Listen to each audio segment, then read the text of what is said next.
Hello students, my topic for today is again the sums related with arithmetic progression. In this very particular topic, we have completed questions up to 14th of exercise 5.2. Now I am going to take question number 15, and question number 15 is for what value of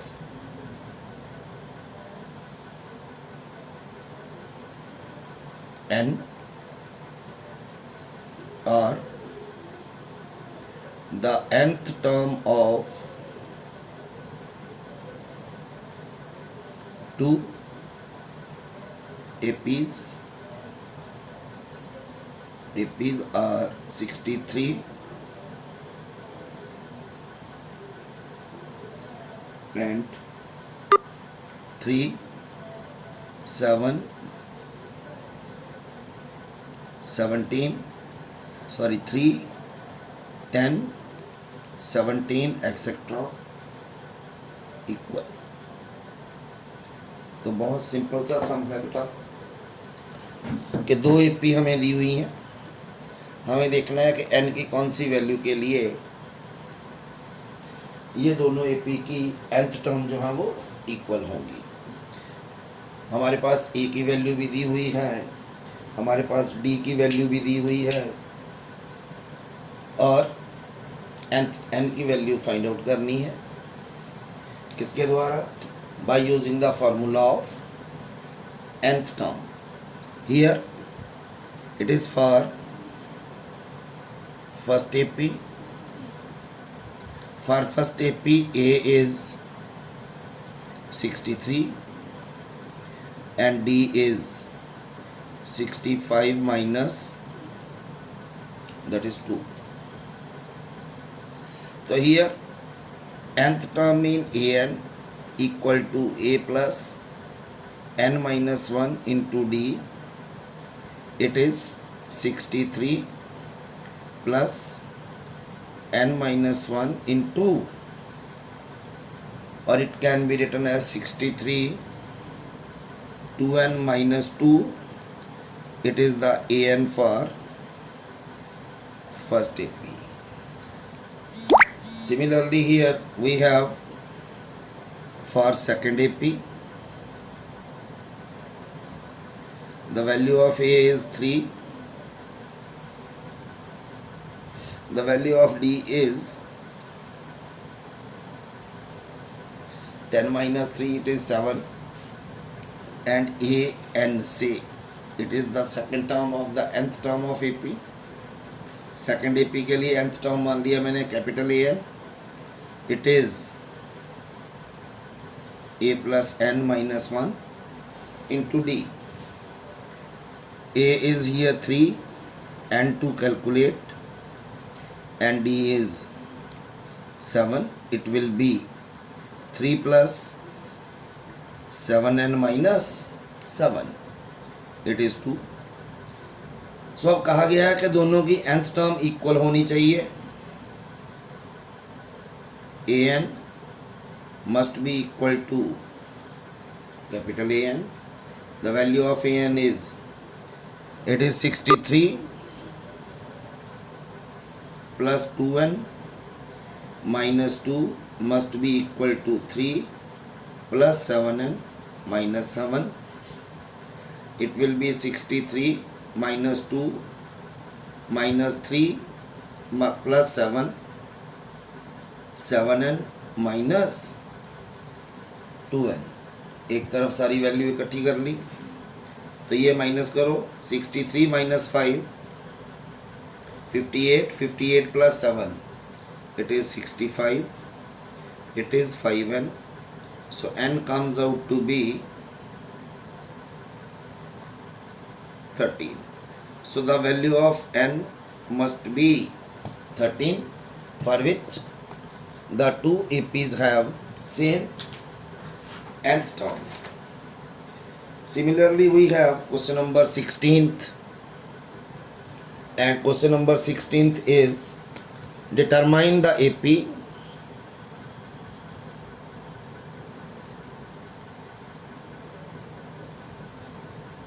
whose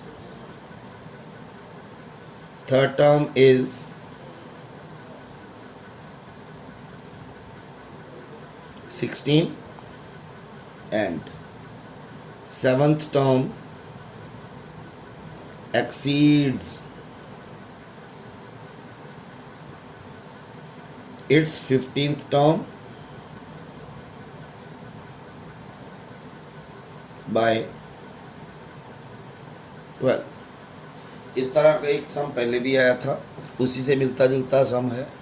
हमें AP find out करनी. जब भी AP find out करनी है तो let A be the first term and D be the common difference. अब question क्या है? Third term is 16, third term mean A3, और A3 को लिख सकते हो A plus 2D. It is equal to 16. Number 1 दे दो इस इक्वेशन को. Second one is seventh term exceeds its 15th term. 15th नहीं, सॉरी, 5th टर्म है. मीन्स सेवंथ और 5th टर्म का डिफरेंस जो है दैट इज 12.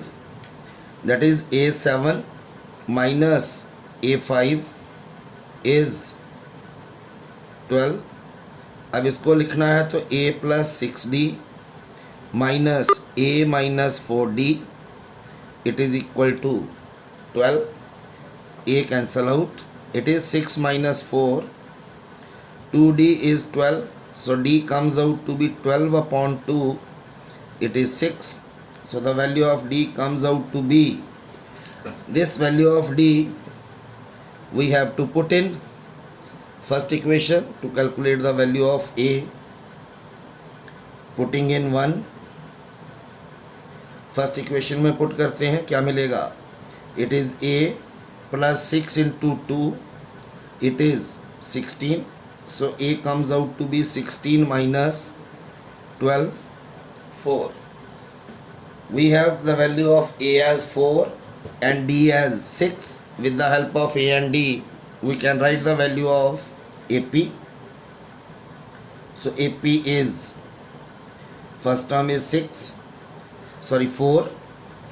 इसमें 6 ऐड करो, it is 10. फिर 6 ऐड करो, 16, and so on. So this one will be the required AP. Now we have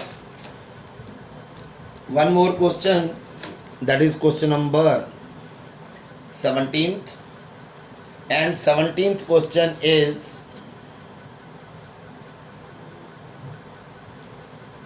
find the 20th term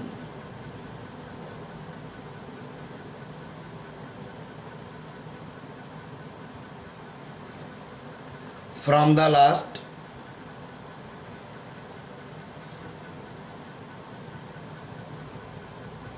term of AP.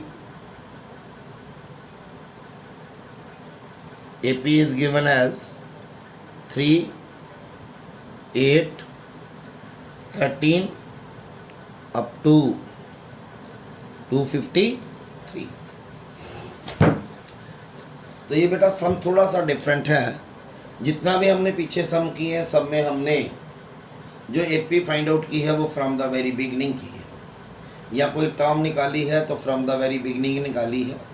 लेकिन हमें अब क्या कहा गया? Find the 20th term from the last. Mean इधर से चलना शुरू करें तो जो 20th टर्म आएगी वो हमें फाइंड आउट करनी है. लेकिन इसके लिए हमें सबसे पहले इसमें देखना होगा नंबर ऑफ़ टर्म्स कितनी है. तो नंबर ऑफ़ टर्म्स निकालने के लिए हम nth टर्म वाला फार्मूला यूज़ करेंगे. So here A is 3, D is 8 minus 3, that is 5. Then using the formula an, a plus n minus 1 into d, we can calculate the value of n. It is 253 ये last में है, it is the nth term और last term.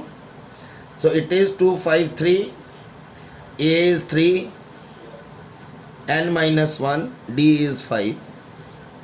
It will be 3, 5n minus 5, 253. So it comes out to be 253 plus 5 minus 3, it is 5n.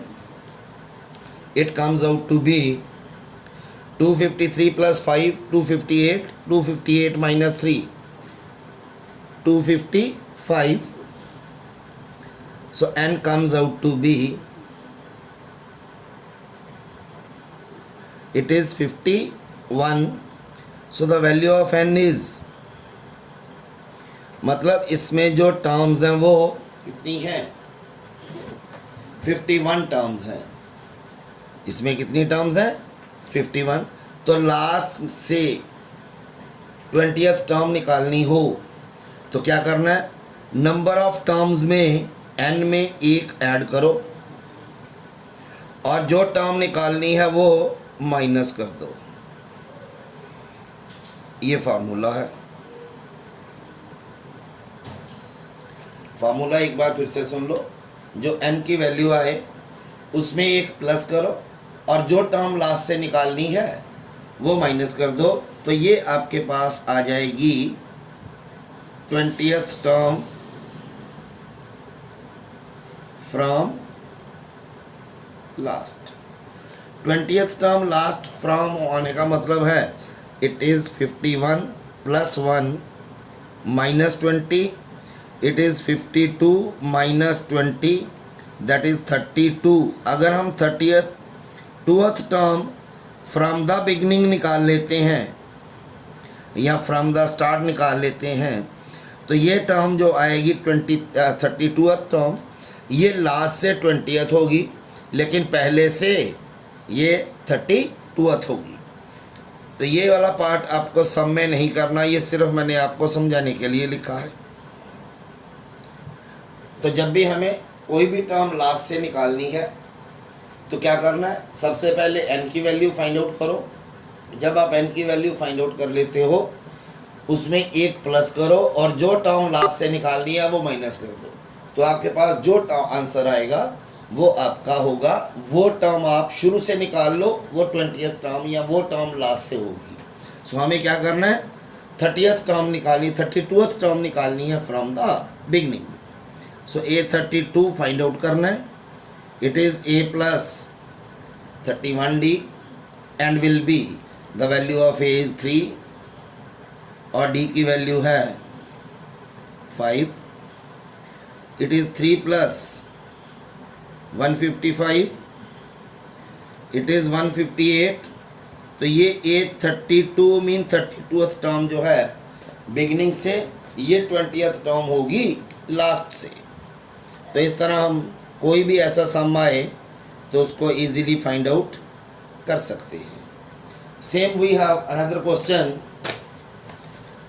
That is question number 18th.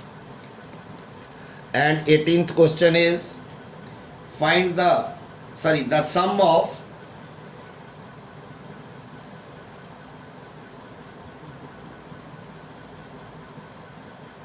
fourth and 8th term of AP is 24 and sum of 6th term and 10th term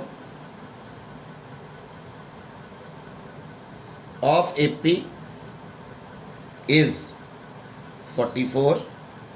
Find the first 3 terms of AP. यहाँ ये कह दिया जाए कि हमें AP find out करनी है. ना 18th question is sum of 4th and 8th term. AP हमें नहीं पता, लेकिन उसकी 2 टर्म का सम 24 है, 6th और 10th टर्म का सम 44 है. तो AP की 3 टर्म्स फाइंड आउट करनी है. तो जब भी AP नहीं है तो पहले ए पी फाइंड आउट करो। ए पी के लिए अज्यूम करो कुछ। Let A be the first term and D be the common difference. A first term है और डी कॉमन डिफरेंस है। तो पहली कंडीशन है A4 plus A8 it is 24। Formula लगाओ इसमें। It is A plus 3D plus A plus 7D 24। A और A कितने हो गए 2A, 3 प्लस 7 हो गया 10D, it is 24। So 2 is common here. A plus 5D it is 24. 2 cancel out, resulting in the formation of 12. So it is A plus 5D equal to 12, number 1. अब second condition क्या है? A6 plus A10 it is 44. It will be A plus 5D plus A plus 9D, it is 44. It is again 2A plus 14D 44. 2 is again common. A plus 7D 44. So 2 cancel out. It is 22. Now it will be A plus 7D 20. सो हमारे पास दो equation आ गई। अब इन question को हमने simultaneous equation वाले किसी भी method से सॉल्व करना है, क्योंकि यहाँ कोएफिशिएंट दोनों के सेम हैं। दोनों को सब्ट्रैक्ट करो। It is A plus 5D minus A minus 7D, it is 12 minus 22, it cancel out. minus 2D equal to minus 10. So D comes out to be 5. तो D की वैल्यू नंबर 1 में put करो। Putting in 1 में put करेंगे तो A plus 5 into 5 it is 12. So A equals to 12 minus 25 minus 13. So A की value आ गई माइनस 13। D की वैल्यू हमारे पास 5। तो इसके द्वारा हम AP लिख सकते हैं। A is minus 13। दूसरी माइनस 13 में 5 ऐड करेंगे इट इज़ माइनस 8, फिर 5 ऐड करेंगे it is minus 3 and so on. तो इस तरह ये सम सॉल्व हो जाएंगे।